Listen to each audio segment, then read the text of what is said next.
उस तरफ वो भूमिका निभाते हैं। लेकिन अब कतर के इस बेस के ऊपर हमले के बाद कतर के प्रणय, ऊपर इस भी एक वक्त एक दबाव तो और होगा जनता बड़ी का। अहम खबर अपने दर्शकों को बता दें। मध्य पूर्व में कई यूएई एयरबेस के बारे में जानकारी मिल रही है। ईरान अमेरिकी एयरबेस को निशाना बना रहा है, ये जानकारी मिल रही है। आपको ये भी बता दें कि एयरबेस पर खतरा मंडरा रहा है। मध्य पूर्व में कई यूएसए के जो एयरबेसेस हैं उस पर भी खतरा है।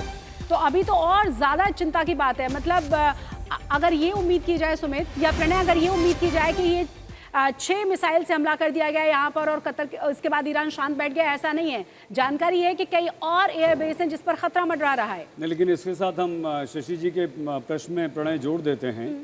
भाई, ईरान की तरफ से तो जवाब आ गया कि हमारा बदला पूरा हुआ, तो क्या इन दोनों चीज़ों में कोई कॉन्ट्रडिक्शन नहीं है?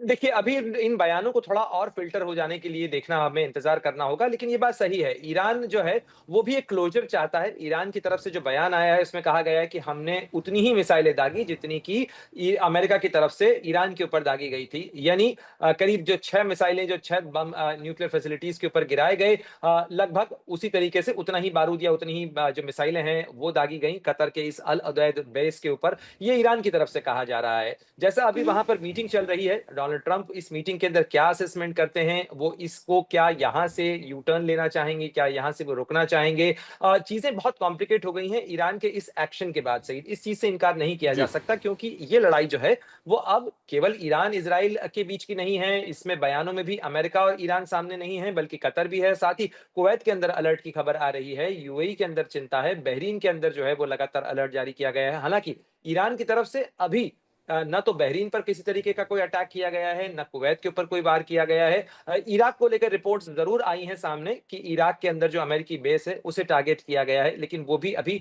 कॉन्फर्मेशन अमेरिका की तरफ से नहीं किया गया है, तो उसका इंतजार करना चाहिए। लेकिन ये बात आपकी बिल्कुल ठीक है कि इस मामले को लेकर क्या ईरान इसे खत्म कर देगा? अपनी तरफ से आया उसका ये बयान क्या ये संकेत देता है कि ईरान की तरफ से बदला पूरा हो गया, अब ईरान इसे बढ़ाना नहीं चाहता है? लेकिन अगर ऐसा है सही, तो फिर ईरान को ये कहने की क्या जरूरत पड़ी कि वो हमले अभी और जारी रहेंगे?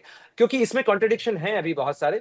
तो मुझे लगता है कि इसके अंदर हमें ये देखना होगा, things will be judged by action on ground. जमीन पर क्या हो रहा है, उससे इन चीजों का आकलन ज्यादा होगा। क्योंकि बयानों में हमने बहुत सारी चीजें देखी, ट्रंप 2 हफ्ता लेने वाले थे, लेकिन उन्होंने जल्दी से ये कार्रवाई कर दी। ईरान ने कहा था बिल्कुल। कि वो बढ़ाना नहीं चाहता है, लेकिन जमीन के ऊपर एक्शन होता हुआ हमें नजर आ रहा है। जी। प्रणय, बने रहे आप हमारे साथ। अशरफ, क्या ये साफ हो पाया कि कतर में नुकसान कितना हुआ है? जिस तरीके से जिस एयरबेस को निशाना बनाया गया है उसके आसपास बहुत अफरा तफरी मच गई थी, जो जानकारी मिली। बिल्कुल, अफ़रा-तफ़री तो मचनी थी क्योंकि जो खैबर मिसाइल जो सबसे ताकतवर मिसाइल है, उनका इस्तेमाल किया गया था, लेकिन पहले बताया गया था कतर को, और कतर से जो है इस हमले को लेकर कतर को जानकारी दी गई थी, उनको कॉन्फिडेंस में लिया गया था। हमले से पहले जो है कतर ने अपने एयर स्पेस को बंद किया था आवाजाही के लिए, और कतर की तरफ से ही अमेरिका को भी ये कहा गया था कि ईरान की तरफ से जवाबी कार्रवाई हो सकती है, और अमेरिका ने भी पहले जो एक अलर्ट जारी किया था कि परिवार वगैरह जो सैनिकों के वो वहां से निकले, लेकिन उसके बाद हमलों से आधा घंटे पहले पूरी तरह से एक ट्वीट में अमेरिका ने अपने जवानों को जो कि इस बेस में थे, उबैद बेस में कतर में, उनको कहा गया था कि वो अपने सुरक्षित ठिकानों में चले जाए। तो जाहिर है जी। कि ये बोल के जो है ईरान ने हमला किया है, और मैं अपने सभी साथियों से सहमत हूं कि ये एक पोस्चरिंग वाला हमला है। और मेरे हिसाब से अब अमेरिका ने जो बमबारी की, उन्होंने भी एक सिंबॉलिक ही ज्यादा किया था, क्योंकि वहां से रिएक्टर्स और जो फ्यूजेस थे वो हटाए गए थे फोर्दो न्यूक्लियर बेस से। तो कहीं ना कहीं जो है इसी तरह की जवाबी कार्रवाई है, फेस सेविंग है दोनों देशों के लिए। ना ही ईरान चाहता है अमेरिका के साथ इस युद्ध को बढ़ाना, और बिल्कुल। खासतौर से खाड़ी के दूसरे देशों के साथ, और ना ही अमेरिका की ऐसी स्थिति है कि वो एक और युद्ध में, जो जहां पर वो यूक्रेन और गाजा में युद्ध रोकने में अभी तक ट्रंप नाकाम रहे हैं, वो तीसरे युद्ध में यहाँ इन खाड़ी के देशों में खुद नहीं जाना चाहते। सुमित, हाँ, फिर इतना ऐसी जरूर है स्थिति कि में, इसराइल, हाँ शशि, इस एक बात स्थिति मैं में कहना इजराइल, चाहूंगा, जी जी एक बात मैं जरूर कहना चाहूंगा, इजराइल के खिलाफ जो है ईरान के हमलों में तेजी आएगी। और जी। उन्होंने एक ये साफ किया है ईरान के रेवोल्यूशनरी गार्ड की तरफ से, अब साझा तौर पर हुतीज और इराक की जो शिया मलेशिया है और जो ईरान की सेना है, वो जो है वो रेजिस्टेंस फ्रंट के तौर पर, जो 20 में 21 में बना था, उसके तहत जो है इज़राइल पर जो है कार्रवाई जारी रखेगा। तो कहीं न कहीं अगर इज़राइल पे कार्रवाई जारी रहती है, वो जो है ईरान की तरफ से, वो कहीं न कहीं इनडायरेक्टली अमेरिका के ही ऊपर जो है हमले जो है जारी रहेंगे। वही संकेत जो है ईरान की तरफ से आया है। ये बिल्कुल हमले आगे सुमित आगे और प्रणय, आप दोनों से ही सवाल ये है ना कि यहाँ तो फिर इजराइल बहुत बुरी तरह से घिरा हुआ नजर आ रहा है, चाहे आप फिलिस्तीन गजा पट्टी की बात कर लें या फिर ईरान के साथ जिस तरीके से ताबड़तोड़ ईरान की तरफ से रिटेलिएशन देखने को मिल रहा है, क्योंकि इजराइल के तमाम लोगों का या जो नुकसान हो रहा है, जो इंफ्रा को नुकसान हो रहा है, जो तस्वीरें हम देख रहे हैं, ये उम्मीदें नहीं थी कि ईरान की तरफ से इस तरह का रिटेलिएशन होगा।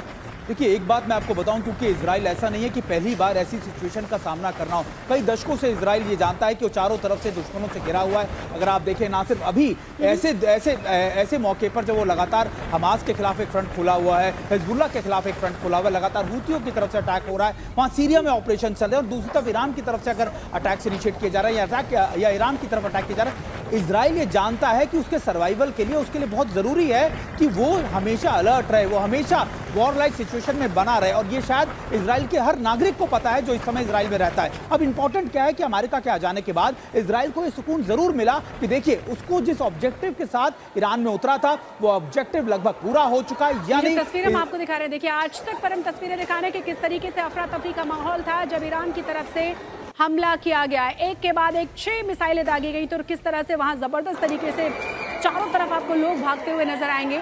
ये देखिए, ईरान की तरफ से जिस तरीके से अमेरिकी बेस पर हमला किया गया, उसके बाद यहाँ अफरा तफरी मच गई।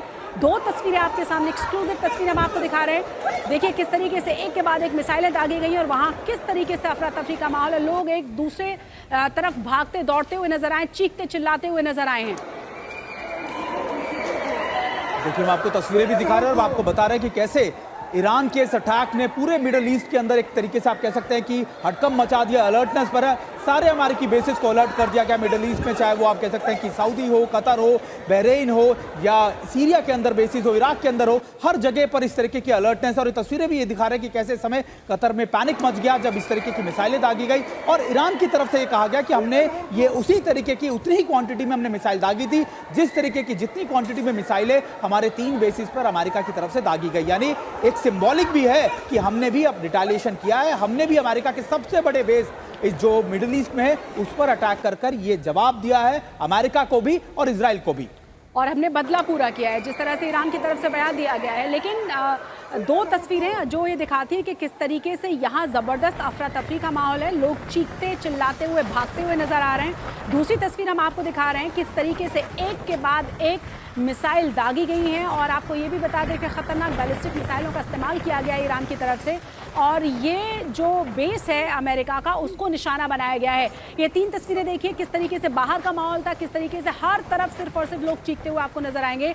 हालांकि आपको ये भी बता दें कि अब उम्मीद ये की जा रही है कि शायद अमेरिका डायरेक्टली अब इन्वॉल्व ना हो पाए, लेकिन बहुत ही बड़ा और महत्वपूर्ण सवाल ये है कि सुमित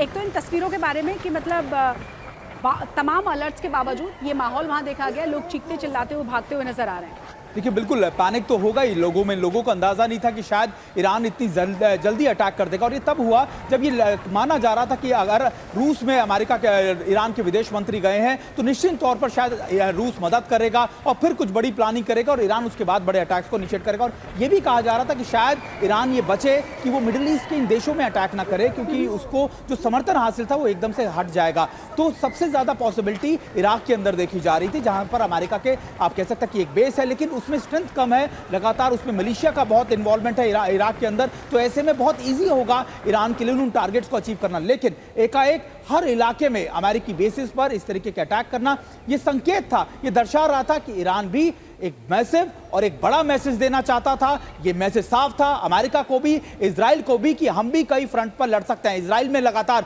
ईरान के हमने हमले देखे, कैसे तेल अवीव हो, हाइफा हो, या अलग अलग इलाकों में एशडोद के अंदर आज अटैक किए गए, और उसी के साथ आज रात में एक बार फिर से ईरान की तरफ से बड़े अटैक्स किए गए अमेरिकी बेसिस पे, और शायद उतनी ही मिसाइलों का इस्तेमाल करके जितनी मिसाइलों का इस्तेमाल अमेरिका ने ईरान के खिलाफ किया था। तो यह एक संकेत था, एक मैसेज था दोनों को ही कि अगर आप जंग बढ़ाना चाहते तो ईरान भी तैयार है, और ईरान इस समय जानता है कि अगर वो ऐसा नहीं करता तो उसका सर्वाइवल बहुत ज्यादा मुश्किल हो जाएगा।